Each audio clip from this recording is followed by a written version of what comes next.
Okay. You read question 4.6. This one. How would the answer to part C change if mass of block were larger? Fs equal mg sine theta as the mass of block, as reading already, sorry. Okay. So let's say, uh, let me see. Okay, this one.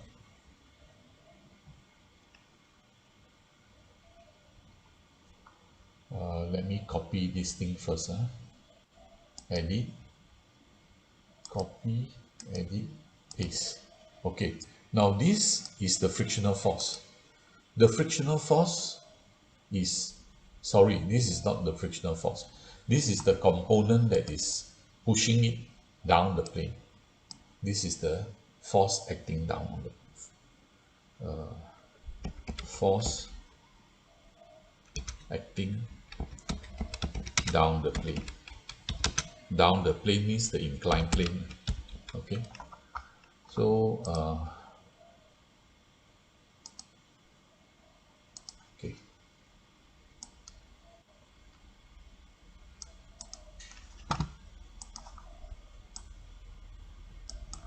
Okay. So this is the force acting down the inclined plane, mg sine theta. This one. Okay. This is the force that is acting down the inclined plane. Okay. Then we talk about the frictional force. The frictional force is this one. The frictional force. Let me type out again. The frictional force. Or rather, I said the maximum frictional force. So the maximum frictional force.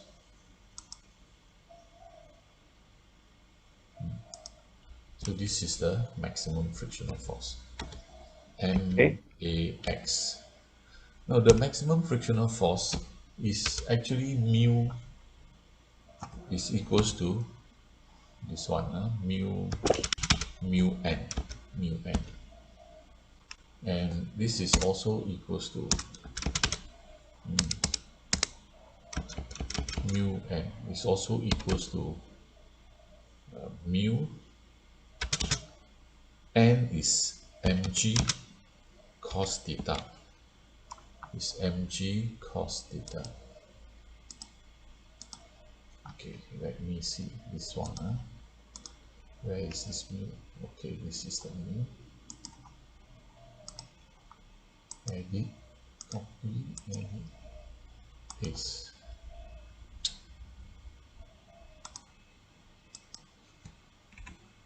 Okay, right.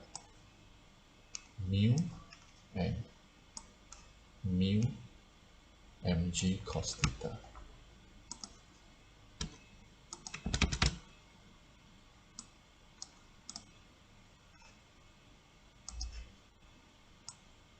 Okay, right. Now let me explain. Okay. Okay, so the force that is pushing the object down the inclined plane is the component of the weight. What is the component of the weight? The component of the weight is this one, right? Mg sine theta. The component that is supporting the weight, preventing it from sliding down the inclined plane, is this one, mu mg cos theta. So we have two opposing forces. One, mg sine theta, which is asking the object to move down the plane. Another one is the frictional force, mu mg cos theta, which is supporting the object. So these two, they are two opposing forces. Okay. Now, the question now is, if we increase the mass, when you increase the mass, you are actually increasing the m here, So the force that is asking it to slide down the plane, mg sine theta, is also increasing. You see the situation or not? Mhm. If you increase the mass of the object, you are actually increasing the force that is pushing the object down the inclined plane. So the person is now worried whether the frictional force can still support the component of the weight or not. You see the situation or not? Yep. As the weight increases, the component that is forcing it to move down the inclined plane, mg sine theta, because there's an m there. So the force that is asking it to move down the inclined plane will also increase. So we are worried whether if there is a change in the mass, larger, will it slide down the inclined plane or not? That is the question. So in order to answer this question, I cannot look at this mg sine theta alone. Because if I look at the mg sine theta alone, of course you will slide down the plane. But you have to take into consideration the frictional force. The frictional force also changes with the mass. What is the Okay. frictional force? The frictional force is mu mg cos theta. So there is also an m here. So this means that when your mass increases, the grip of the surface on the object will also increase. So do you need to worry whether it will slide down the inclined plane or not? Will the situation change or not? So if you are not sure, then we ask the Excel. Ask the Excel worksheet. So this is the Excel worksheet. Okay, right? This is the Excel worksheet. So here I put down the mass here. Okay, the mass.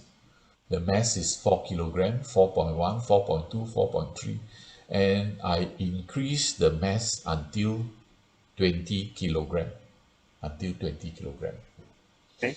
So at the same time, I put this formula for the maximum friction inside the Excel worksheet also.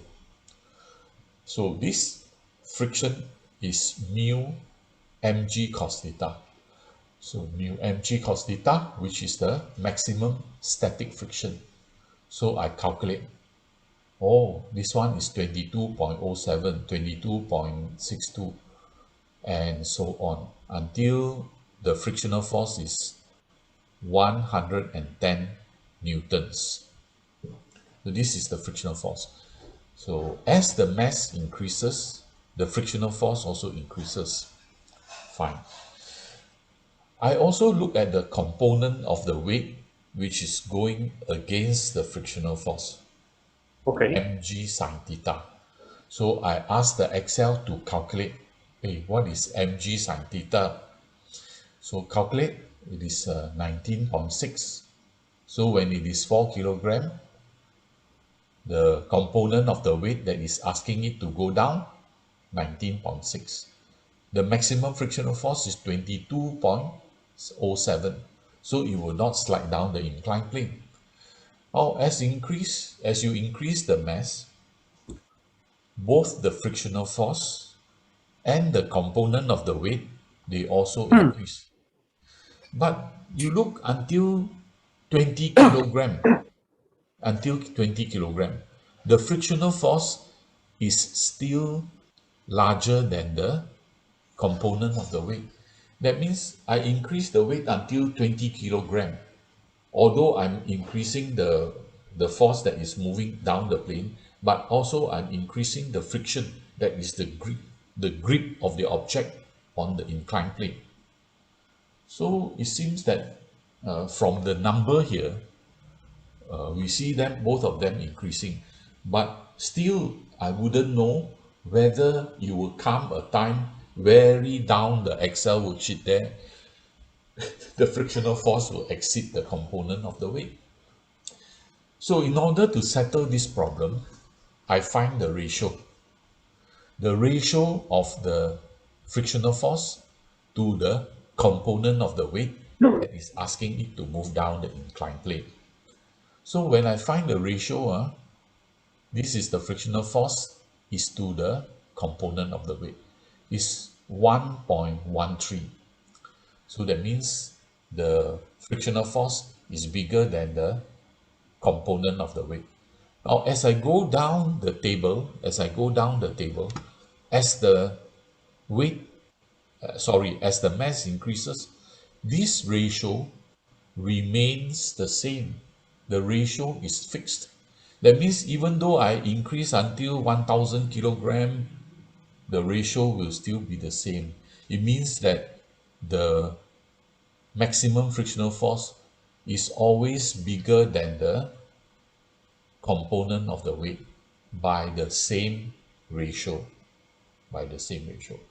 So now I can safely say that, oh, even though I increase the mass of the object will not slide down the inclined plane. Why? Because when you increase the mass, although you are increasing the component of the weight that is sliding down the plane, you are actually also increasing the grip, the frictional force on the object. So it will not slide down the inclined plane. And the proof is given by the constant ratio of the two opposing forces. Okay. Any question? No. Understand? Understand. Very good.